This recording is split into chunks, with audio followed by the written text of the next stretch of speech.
Hi friends, welcome to our channel. Brahmamudi serial next ఎపిసోడ్లో ఏం జరగబోతోందో ఈ వీడియోలో చూసి తెలుసుకుందాం. నువ్వింతలాగా దిగజారిపోతావా రాజ్ అని రాజ్ని దారుణంగా మందలించిన జగదీష్ చంద్రప్రసాద్. అసలేం జరిగింది అని తెలుసుకోవడానికి ఈ వీడియోని స్కిప్ చేయకుండా ఎండ్ వరకు చూసేయండి. కావ్య రాజ్ని నిద్ర లేపుతూ ఉంటుంది. కావ్య ఎన్నిసార్లు రాజ్ని నిద్ర లేపినా కానీ రాజ్ అస్సలు లెగవడు. అప్పుడు కావ్య రాజ్కి కితకితలు పెడుతూ ఉంటుంది. అప్పుడు రాజ్ నిద్ర లెగుస్తాడు. అప్పుడు రాజ్, ఏంటి కళావతి ఇది? నా మంచి నిద్రని చెడగొట్టావు. నిన్న రాత్రి నుండి చూస్తున్నాను. లెగవండి లెగవండి అని అంటూనే ఉన్నావు. నన్ను సరిగ్గా నిద్ర కూడా పోనివ్వడం లేదు నువ్వు అని అంటాడు. అప్పుడు కావ్య, ఏంటండి, నేను మిమ్మల్ని నిద్రపోనివ్వడం లేదా? నిన్న రాత్రి అంత తొందరగా పడుకొని ఇప్పుడు బారెడు పొద్దెక్కినా కానీ ఇంకా మీరు మంచం మీదనే ఉన్నారు. నేను మిమ్మల్ని నిద్రపోనివ్వడం లేదా? అవ్వా, ఎవరైనా వింటే నవ్వుతారండి. ముందు లెగవండి, లేచి ఆ పీపీటీని త్వరగా ప్రిపేర్ చేయండి అని అంటోంది. అప్పుడు రాజ్, అబ్బా కళావతి, ఇంకాసేపు పడుకుంటాను అని అంటాడు. అప్పుడు కావ్య, ఇంకా పడుకుంది చాలు, అదేం కుదరదు, ముందు పీపీటీ ప్రిపేర్ చేయండి అని ల్యాప్టాప్ తీసుకొచ్చి రాజ్కి ఇస్తుంది. అప్పుడు రాజ్ వర్క్ చేసుకుంటూ ఉంటాడు. అప్పుడు కావ్య కిచెన్లోకి వచ్చి తన పని తాను చూసుకుంటూ ఉంటుంది. రాజ్ తన పని పూర్తయిన తర్వాత రెడీ అయ్యి, కళావతి, నేను ఆఫీస్కి వెళ్తున్నాను అని చెప్తాడు. అప్పుడు కావ్య, ఆల్ ది బెస్ట్ అండి అని అంటుంది. అప్పుడు రాజ్, థ్యాంక్స్ కళావతి అని అక్కడి నుంచి ఆఫీస్కి వెళ్ళిపోతాడు.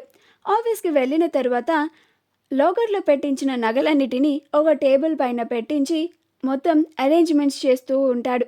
కాసేపటికి జగదీష్ చంద్రప్రసాద్ గారు ఆఫీస్కి వస్తారు. అప్పుడు రాజ్ జగదీష్ చంద్రప్రసాద్కి వెల్కమ్ చెప్పి ఆయనతో మాట్లాడుతూ ఉంటాడు. ఈలోగా అనామిక కావ్యకి కాల్ చేస్తుంది. అప్పుడు కావ్య, ఏంటిది, అనామిక నాకిప్పుడు కాల్ చేస్తోంది, ఏంటో కనుక్కుందాం అని కాల్ని లిఫ్ట్ చేసి హలో అని అంటుంది. అప్పుడు అనామిక, హాయ్ కావ్య, నేను గుర్తున్నానా అని అంటుంది. అప్పుడు కావ్య, గుర్తులేవు, బాయ్ అని కాల్ని పెట్టేయబోతుంటే అప్పుడు అనామిక, కావ్య కావ్య, కాల్ని కట్ చేయకు, నేను నీతో మాట్లాడడానికి చేశాను అని అంటుంది. అప్పుడు కావ్య, నువ్వు నాతో ఏం మాట్లాడతావు అని అంటుంది. అప్పుడు అనామిక, నేను నీతో చాలా మాట్లాడాలి కావ్య. అవును, నువ్విప్పుడు ఎక్కడ ఉన్నావు? ఇంట్లో ఉన్నావా, ఆఫీస్లో ఉన్నావా అని అంటుంది. అప్పుడు కావ్య, నేనెక్కడుంటే నీకెందుకు అని అంటుంది. అప్పుడు అనామిక కోపం తెచ్చుకోకుండా, చెప్పు కావ్య, ఒకవేళ నువ్వు ఇంట్లో ఉంటే వెంటనే ఆఫీస్కి వెళ్ళు, ఎందుకంటే అక్కడ చాలా పెద్ద ప్రమాదం జరగబోతోంది అని అంటుంది. అప్పుడు కావ్య, ఏంటి అనామిక, పిచ్చి పిచ్చిగా ఉందా అని అంటుంది. అప్పుడు అనామిక, నేను చెప్పేది విను కావ్య, నీ మంచి కోరి చెప్తున్నాను, నా మాట విని ముందు ఆఫీస్కి బయలుదేరు అని అంటుంది. అప్పుడు కావ్య, నిజంగానే ఈరోజు అక్కడ డెలివరీ ఇవ్వాలి కదా, ఏదైనా ప్రమాదం జరుగుతుందేమో అని కావ్య హడావిడిగా ఆటోలో ఆఫీస్కి బయలుదేరుతూ ఉంటుంది. అలా అనామికతో మాట్లాడుతూ ఉంటుంది. అప్పుడు అనామిక, నన్ను మీరందరూ ఘోరంగా అవమానించి చాలా సంతోషంగా ఉన్నట్టున్నారు, అందుకే నేను కూడా మిమ్మల్ని దెబ్బకి దెబ్బ తీయడానికి మంచి టైం కోసం చూశాను. ఆ టైం రానే వచ్చింది. ఈరోజు మీరు నాకు చేసినంత ఘోరమైన అవమానం కన్నా ఇంకా మరింత రెట్టింపైన అవమానాన్ని నేను మీకు బహుమతిగా ఇవ్వబోతున్నాను. పాపం రాజ్ అక్కడ ఒక్కడే అవమానాన్ని పడుతూ ఉండి ఉంటాడు. నువ్వు జీవిత భాగస్వామివి కదా, నువ్వు కూడా వెళ్ళి ఆ బాధలో భాగం పంచుకో కావ్య అని అంటుంది. అప్పుడు కావ్య, ఏం మాట్లాడుతున్నావు అనామిక నువ్వు అని అంటుంది. అప్పుడు అనామిక, ఆఫీస్కి వెళ్ళిన తర్వాత నీకే అర్థమవుతుంది కదా కావ్య, సరే నేను కాల్ చేసిన పని అయిపోయింది, బాయ్ అని కాల్ని కట్ చేస్తుంది. అప్పుడు కావ్య చాలా కంగారుగా రాజ్కి కాల్ చేస్తూ ఉంటుంది. కానీ రాజ్ జగదీష్ చంద్రప్రసాద్తో మాట్లాడుతూ ఉండడం వల్ల కావ్య కాల్ని ఆన్సర్ చేయడు. అప్పుడు కావ్య ఇంకా టెన్షన్ పడిపోతూ ఉంటుంది. ఏంటి ఈయన కాల్ కూడా ఆన్సర్ చేయడం లేదు, అసలేం జరుగుతుంది అక్కడ అని కంగారుగా డ్రైవర్ కొంచెం త్వరగా పోని అని అంటూ ఉంటుంది. జగదీష్ చంద్రప్రసాద్ గారు డిజైన్స్ అన్నీ చూసి, డిజైన్స్ నాకు చాలా బాగా నచ్చాయి రాజ్. మీరు ఇంత త్వరగా ఒక వారం నగలే డెలివర్ చేస్తారని నేను అస్సలు ఊహించుకోలేదు అని అంటాడు. అప్పుడు రాజ్, ఇదిగోండి సార్ నగలు చూడండి అని నగలన్నీ చూయిస్తూ ఉంటారు. అప్పుడు జగదీష్ చంద్రప్రసాద్ గారితో వచ్చిన తన వ్యక్తి ఆ నగలన్నిటినీ ఒక్కొక్కటిగా పరిశీలిస్తూ ఉంటారు. అప్పుడు జగదీష్ చంద్రప్రసాద్ గారికి అన్ని నగలు బాగా నచ్చుతాయి. చివరాఖరికి కిరీటం చూసే దగ్గరికి రాగానే అతను, సార్ ఈ కిరీటం బంగారపుది కాదు, నకిలీది అని అంటాడు.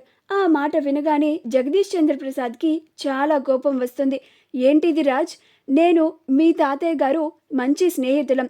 మీ తాతయ్య గారికి నాకు ఉన్న మధ్యన స్నేహబంధానికి విలువిచ్చి నేను నీకు కాంట్రాక్ట్ని అప్పగించాను. కానీ నువ్వు ఇంతలాగా దిగజారిపోతావని నేను అస్సలు ఊహించుకోలేదు రాజ్.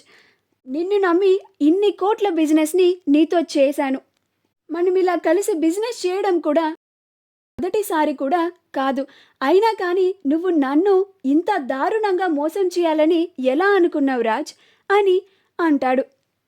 బయట మీ కంపెనీ అంటే చాలా మంచి పేరుంది, చాలా బాగా వర్క్ చేస్తారు అని అందరూ నమ్ముతారు. కానీ నువ్వు మాత్రం ఇలా ఎందుకు చేశావు రాజ్? తాతయ్య ఎంతో కష్టపడి అంత మంచి పేరుని సంపాదించుకున్నాడు. నువ్విలా చేసి ఆ పేరు మొత్తాన్ని ఈ ఒక్క క్షణంలో పోగొట్టేశావు. నిన్ను నమ్మి ఇంత పెద్ద కాంట్రాక్ట్ని నీకు అప్పగిస్తే నాకు అందరిలో ఇంత చెడ్డ పేరు వచ్చేలాగా చేయాలని చూస్తావా? ఎందుకు ఇలా చేశావు రాజ్? నేను మీకు ముందుగానే అడ్వాన్స్ పేమెంట్ కూడా ఇచ్చాను కదా. ఈరోజు ఈ నగల్ని డెలివరీ తీసుకొని ఇంకా కొంత పేమెంట్ చేద్దామని అనుకున్నాను. కానీ నువ్వు నన్ను చాలా డిసప్పాయింట్ చేశావు రాజ్.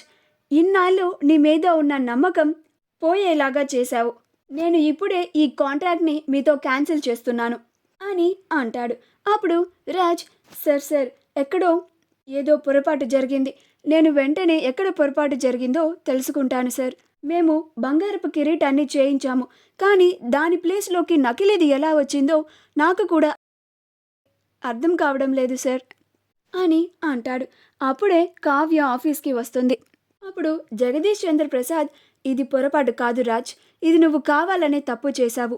నువ్వు డబ్బుకి ఆశపడి ఇలా అసలు దాని ప్లేస్లో నకిలీ దాన్ని పెట్టావు. అది నేను తెలుసుకోలేను అని అనుకున్నావు కదా రాజ్ అని అంటాడు. ఇదంతా కావ్య విని అసలేం జరుగుతుంది ఇక్కడ అని ఆశ్చర్యపోతుంది. మా వీడియో కనుక మీకు నచ్చినట్లయితే లైక్ చేయండి, షేర్ చేయండి, మా ఛానల్ని సబ్స్క్రైబ్ చేసుకోండి. పక్కనే ఉన్న బెల్ ఐకాన్ని క్లిక్ చేయడం మాత్రం మర్చిపోకండి.